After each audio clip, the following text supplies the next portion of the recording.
تو اگر کچھ جائزہ لیں نبی کریم علیہ الصلوۃ والسلام نے کس طریقے سے لوگوں کو سکھایا، کس طریقے سے لوگوں کو پڑھایا، کچھ مثالوں سے میں سمجھانا چاہتا ہوں کہ اللہ تعالیٰ کے ساتھ لوگوں کا تعلق جوڑا، اور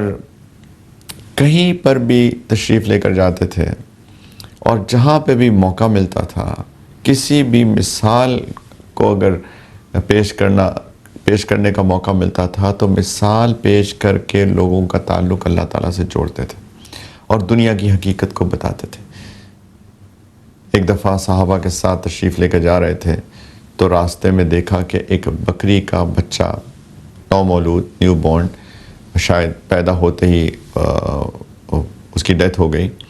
تو لوگوں نے آف کورس نیو بورن بکری کا بچہ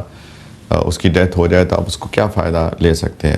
تو لوگوں نے اس کو کسی جگہ جہاں پہ بھی ان کا گاربیج ڈمپ ہوگا وہاں پہ اس کو پھینک دیا۔ تو نبی کریم علیہ الصلوۃ والسلام صحابہ کرام رضی اللہ تعالیٰ عنہ اجمعین کے ساتھ تشریف لے کے جا رہے تھے تو دیکھا کہ بکری کا بچہ مرا ہوا چھوٹا سا نیو بورن پڑا ہوا ہے، تو یہ ایک مثال تھی۔ صحابہ سے پوچھتے ہیں کہ اس کو کیوں پھینک دیا اس کے اونرز نے، یہاں پر کیا وجہ ہے کہ اس کے مالکوں نے اس کو یہاں پر پھینک دیا؟ تو صحابہ رضی اللہ تعالیٰ عنہ اجمعین نے کہا کہ اس لیے کیونکہ اس کی کوئی اہمیت ہی نہیں تھی، کوئی سگنیفیکنس ہی نہیں تھی، اس لیے انہوں نے پھینک دیا یا رسول اللہ۔ تو نبی کریم علیہ الصلوۃ والسلام نے پہلے اس چیز کو ہائی لائٹ کیا، صحابہ کے دماغ کو اس طرح متوجہ کیا۔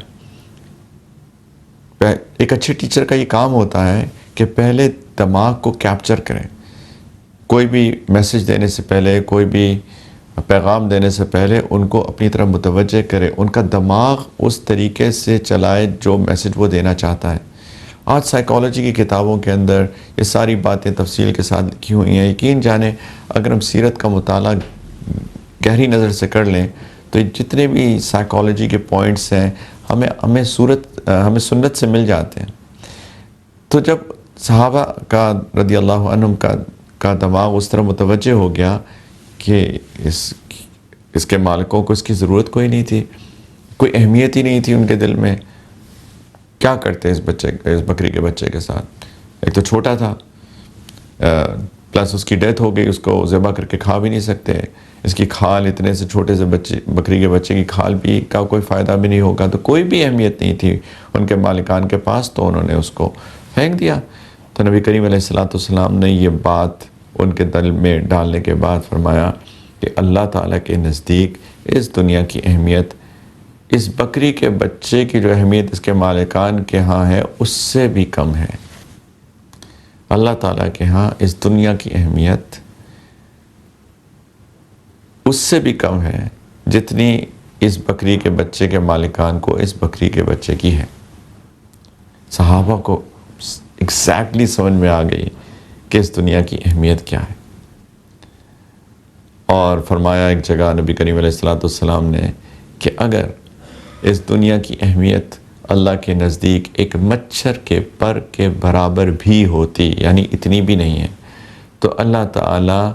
ان لوگوں کو جو اللہ پر ایمان نہیں لاتے ایک پانی کا گھونٹ بھی پینے کو نہ دیتے، یعنی اتنی اہمیت بھی نہیں ہے، کوئی اہمیت ہی نہیں ہے اس دنیا کی۔ اصل چیز تو آخرت ہے، لیکن کس طرح سے اللہ کے رسول صلی اللہ علیہ وسلم سمجھا رہے ہیں، یہ ٹیچنگ سٹائل دماغوں کو فوکس کرنا، اٹینشن کو گین کرنا، اور پھر ایک مثالوں سے سمجھانا، ایگزامپلس سے سمجھانا، یہ سارے ایک اچھے ٹیچر کی علامات ہیں۔ آج کل ایجوکیشنل میتھڈولوجی کے اندر کہا جاتا ہے کہ آپ سلائیڈز دکھائیں، آپ پریزنٹیشنز دکھائیں، پریزنٹیشن سے آپ جو آڈینس ہیں ان کے فوکس کو آپ کیپچر کرتے ہیں۔ اللہ کے رسول صلی اللہ علیہ وسلم بھی یہی کرتے تھے۔ کئی دفعہ انہوں نے ڈرا کیا، ایک دفعہ صحابہ کے ساتھ بیٹھے ہوئے تھے رضی اللہ عنہم اجمعین، تو زمین پہ ایک ڈرا کیا باکس،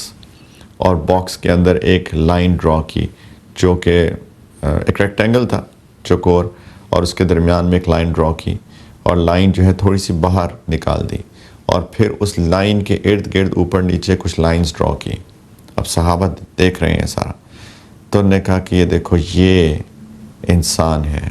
اور یہ لائن جو ہیں یہ اس کی خواہشات ہیں، اور یہ خواہشات اس کے باہر نکل رہی ہیں،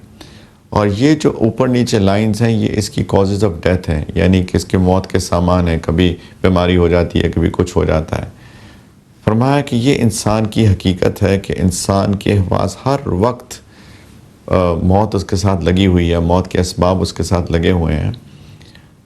لیکن اس کی خواہشات جو ہیں اس کی موت سے بھی باہر نکل رہی ہیں۔ تو ایک ڈائیگرام بنا کے صحابہ کو بتایا، اور بہت سارے واقعات جو چھوٹی عمر کے صحابہ تھے ان کو ان کی محبت اپنی طرف مائل کرنے کے لیے ان کے ساتھ محبت کا اظہار کیا۔ سیدنا معاذ رضی اللہ تعالیٰ عنہ کو فرماتے ہیں یا معاذ واللہ انی احبک، معاذ اللہ کی قسم مجھے تم سے محبت ہے۔ جب ان کے دل میں اللہ کے رسول صلی اللہ علیہ وسلم کی محبت تو پہلے ہی تھی، لیکن جب اللہ کے رسول محبت کا اظہار کر رہے ہیں تو ان کے دل کے اندر وہ جو محبت تھی اس کی کیا چمک آئی ہوگی، کیا اس کے اندر ایک پیشن اور ہو گیا ہوگا، ایک ولولہ بڑھ گیا ہوگا جب اللہ کے رسول ان سے فرما رہے ہیں کہ اے معاذ، اور نوجوان تھے، اللہ کی قسم مجھے تم سے محبت ہے۔ تو جیسے کہ وہ کہہ رہے ہیں یا رسول اللہ مجھے ابھی آپ سے بہت محبت ہے۔ جب یہ اٹینشن گین کر لی، فرمایا کہ میں تمہیں نصیحت کرتا ہوں معاذ کہ ہر نماز کے آخر میں یہ کہنا مت چھوڑنا کہ اللہم اعنی علی ذکرک و شکرک و حسن عبادتک، یہ دعا مانگا کرو۔ آپ بتائیے، سوچئے، کیا سیدنا معاذ رضی اللہ تعالیٰ عنہ اس کے بعد کسی بھی نماز کے بعد اس دعا کو پڑھنا بھولے ہوں گے کہ اللہ میری مدد کیجئے کہ میں آپ کا ذکر کر سکوں، آپ کا شکر ادا کر سکوں، اور بہترین طور پہ آپ کی عبادت کر سکوں؟ یہ دعا کبھی وہ بھولے ہوں گے؟ لیکن یہ سکھانے کا طریقہ، اللہ اکبر۔ اور اس طرح کی بیسیوں مثالیں، بلکہ سینکڑوں مثالیں ہم کو سیرت سے مل سکتی ہیں، کیونکہ نبی کریم صلی اللہ علیہ وسلم تو تھے ہی معلم۔ تو ہمیں بھی چاہیے کہ اس سنت کی اتباع کریں، اس کو ریوائیو کریں۔ سیدنا انس بن مالک رضی اللہ تعالیٰ عنہ نوجوان صحابی، 10 سال اللہ کے رسول صلی اللہ علیہ وسلم کی خدمت میں رہے، فرماتے ہیں کہ اللہ کے رسول صلی اللہ علیہ وسلم نے ایک دفعہ بھی مجھے اف بھی نہیں کہا، اور نہ ہی یہ کہا معاذ یہ کیوں کیا، نہ ہی یہ کہا کہ معاذ یہ کیوں نہیں کیا۔ کہتے کبھی مجھے ڈانٹا نہیں، پیار سے سمجھایا مجھ کو ہمیشہ۔ یہ سنت ہے، یہ مجھے سیکھنے کی ضرورت ہے، یہ قرآن سکھانے والوں کو سیکھنے کی ضرورت ہے، جو بچوں کو قرآن سکھاتے ہیں یہ ان کو سیکھنے کی ضرورت ہے۔ پیار محبت بچوں کے ساتھ، ان کو پیار سے سکھانا، ٹینشن ان کی گین کرنا، ان کے دل میں اپنی محبت بٹھانا، وغیرہ وغیرہ وغیرہ۔